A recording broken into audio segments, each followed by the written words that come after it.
প্রেমের টানে ওপার বাংলা থেকে এপার বাংলায় এসে পুলিশের হাতে আটক হলো এক বাংলাদেশি ব্যক্তি।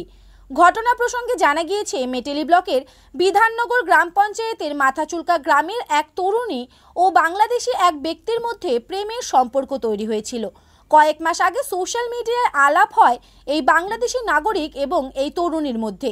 এরপর তাদের মধ্যে প্রেমের সম্পর্ক গড়ে ওঠে। তরুণীকে বিয়ে করে বাংলাদেশে নিয়ে যাওয়ার প্রস্তাব দেয় ওই বাংলাদেশি যুবক। তরুণী তাতে রাজিও হয়। সেই মতো পাসপোর্ট ভিসা নিয়ে বৈধভাবেই ভারতে আসে যুবক। সোমবার যুবক মালবাজারে আসে তরুণীকে নিতে। তরুণী বাড়িতে কিছু না জানিয়ে যুবকের সঙ্গে পালিয়ে যায়।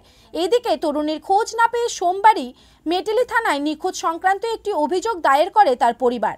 মঙ্গলবার ওই তরুণী এবং বাংলাদেশি যুবককে মালবাজার সুপার স্পেশালিটি হাসপাতালের সামনে থেকে আটক করে মালবাজার থানার পুলিশ এবং তাদের মালবাজার থানায় নিয়ে যাওয়া হয়। খবর দেওয়া হয় মেটেলি থানার পুলিশকে।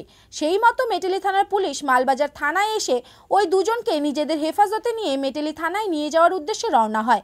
কিন্তু মাঝপথে মালবাজার শহরের ক্যালটেক্স মোড়ে আচমকায় পুলিশের গাড়ি বিকল হয়ে যায়। সেই সময় তরুণীর পরিবারের লোকজন এবং গ্রামবাসীরা সেখানে চলে আসে। পুলিশের গাড়ি ঘিরে ধরে তারা। ওই বাংলাদেশি যুবককে মারধর করতে শুরু করে বলে অভিযোগ। তাকে পুলিশের হাত থেকে ছিনিয়ে নেওয়ার চেষ্টাও করে বলে অভিযোগ। ঘটনায় পুলিশ কর্মীরা বাধা দিতে গেলে পুলিশের সঙ্গেই হাতাহাতিতে জড়িয়ে পড়ে তরুণীর পরিবার এবং গ্রামবাসীরা।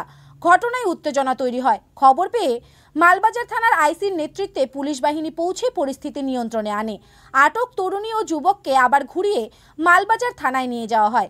তবে তরুণীর পরিবারের অভিযোগ, ওই বাংলাদেশি নাগরিক তরুণীকে প্রেমের ফাঁদে ফেলে পাচার করার উদ্দেশ্যে নিয়ে যাচ্ছিল। পরে অবশ্য অভিযুক্ত বাংলাদেশি ব্যক্তি ও তরুণীকে মেটেলি থানায় নিয়ে আসা হয়। ঘটনার তদন্ত শুরু করেছে মেটেলি থানার police. Bureau report, daily Dooars news. IC সাহেবের সঙ্গে কথা হয়েছে, তিনি জানতে চাইছে ব্যাপারটা কি আছে, কিন্তু আইসি সাহেবের সঙ্গে কথা বলে বোঝা গেল আমাদেরই ব্লকে বিধাননগরের একজন মেয়ে, মুসলিম মেয়ে, তো বাংলাদেশের ছেলে, মুসলিম ছেলে, সে নিয়ম মেনেই আমাদের দেশে উনি আসছেন, ভিসা আছে, কিন্তু মেয়ের কোনো ডকুমেন্টস নেই। পরিবার বা গার্জেন্স জানতে পেরে মালবাজারে ধরে এবং পুলিশকে হ্যান্ডওভার করেছে। পুলিশ প্রপার ইনকোয়ারি করবে, মেয়ে বাংলাদেশ যেতে পারবে কি পারবে না, ছেলের কাছে কি ডকুমেন্টস আছে সেটা পুলিশ তদারকি করছে, ইনকোয়ারি করছে। এবং যতটুকু কথা বলে জানতে পারলাম, ছেলে এবং মেয়েকে উভয়কে কিন্তু আইনের জায়গায় নিয়ে আসবে এবং কোর্টে পাঠাবে, এইটুকু আমার। যাতে আলোচনা করে বোঝা যাচ্ছে ছেলে মেয়ের উভয়েরই একটা ভালোবাসা, ওভার মোবাইলে একটা সম্পর্ক হয়েছে ফেসবুকের মাধ্যমে, এটাও জানতে পারলাম। এবং এটাও জানতে পারলাম ছেলে বিবাহিত, আরেকটা বিয়ে করেছে, এটাও জানতে পারলাম। আমার আলোচনা হয়নি। যতটুকু মেয়ের গার্জেনরা বলছে আমরা বাংলাদেশে যেতে দেব না, কিন্তু আমরা বা আমি মেয়ের সাথে আলোচনা করিনি। কি হতে পারে সেই মেয়ে এবং ছেলের মধ্যেই আলোচনা যদি আমরা করতে পারি দুজনকে নিয়ে, তাহলে আরও কিছু ডিটেলসে জানতে পারবো।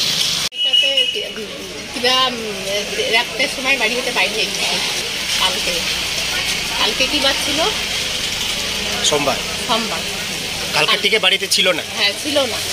কালকে জলসা ব্যাংকে গেছে, তারপর সন্ধ্যা হয়ে গেছে, দেখেছি মেয়েটা নাই। তারপরে খুঁজাখুঁজি করি মেয়েটা আজকে পাওয়া গেছিল এই যে মালখানায়। ঢাকা বাংলাদেশে এর সাথে কীভাবে যোগাযোগ হয় আমি তো জানি না।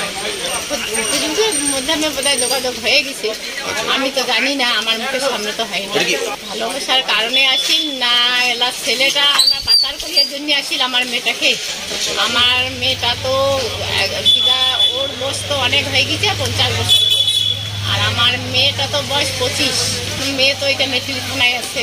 আমরা চাচ্ছি যে আমাদের মেয়ে আমি ফিরাই চাই, মেয়ে আমি ফিরাই চাই। জানতে পারলেন না? পারি নেই, আমি জানতে পারিনি। জানার পারিলে তো আমি আঁকতে দিতাম। আমরা মা হই।